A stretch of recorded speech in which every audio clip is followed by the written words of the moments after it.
akkam yoo nageessan maqaa waaqayyo keenyaa kan galatoome nuuf ta'u jalqabarra faarfattoonni keenya bara ce'umsaa waggaa moofaarraa gara waggaa haaraatti ce'umsaa waaqayyo waan nu taasiseef galateeffatanii faarfattoota keenya keessumaa haala yeroo wajjin kan deemu faarfannaa galatoo waaqayyoodhaa kennanii waaqayyo jara nuuf eebbisu bara tajaajila isaanii nuuf dheeressu.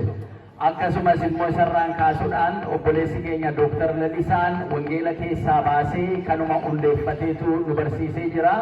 Waaqayyo bara tajaajila isaa nuuf dheeressu, waaqayyo maatii isaatii wajjin tajaajila isaa waaqayyo isaaf eebbisu. Akkasumas immoo amma immoo keelloo argaa jirra jechuudha. Anillee kutaa ijoolleen naqee ture, ijoolleen keessumaa maatii ijoollee baay'ee nama gammachiisa. Gubbaa umuriin isaanii 7 ol kan ta'an gubbaatti gara ijoollee 18 ture, godana immoo gara ijoollee 20 ture. Oddoo lamatti sadarkaa jarri ittiin baratanu naamusa jarri qabanu uffannaa akkaataa jarri uffatanii taa'anii wal dhaggeeffatanu amma bakka guddachaa deeme nutti agarsiisa. Amma hojiin hojjetamaa akka jiru nutti agarsiisa. Maatiiwwan waaqayyo mee ijoollee keenyaaf galata waaqayyoodhaaf galchaa waa'ee ijoollee keenyaa baay'ee nama gammachiisa. Obboleessi keenya Dooktar Gammachiise ijoollee jara gurguddaa walitti qabee taakkaleen immoo jara godanaa kana jara xixiqqoo walitti qabanii akkuma umurii isaaniitti akka jarri baratanuuf waan ta'aa jiru abdii namatti horaa kun itti fufuu qabaa.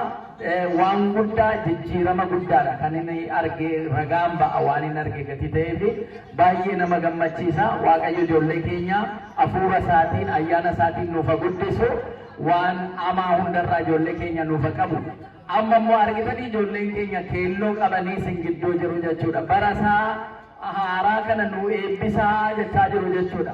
Akka mana amantaa keenyatti waggaan kuni waggaa haaraan ala dhufu meeshaaleen qulqullootaa hundumtuu fuulduratti dha'aniitiyyuu waan waggaa kanaaf ta'u hundumaa kadhatu jechuudha. Biqiltuu lafaatiif, bokkaa baraatiif, ji'a waggaa kana keessa roobuudhaaf, ijoollee namaatiif, uumama waaqayyoo hundaatiif kan itti kadhatamuudha jechuudha.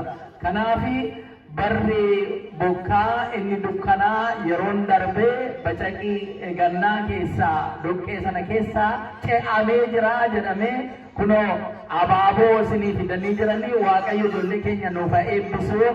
Ayyaanni keenya kunis ayyaana eebbifamaa nuuf ta'u. Mee maal qabanii jiran ijoolleen kuni ijoollee kana wajjiniin taanee waan jirri nuun jedhan waaqa galateeffanneet immoo achaas deebinaa jechuudha. Amma sagantaa keenya kan eebbifame nuuf ta'u waaqayyo nuuf eebbisu. Mee sagantaa ijoolleen immoo waliin hordofna.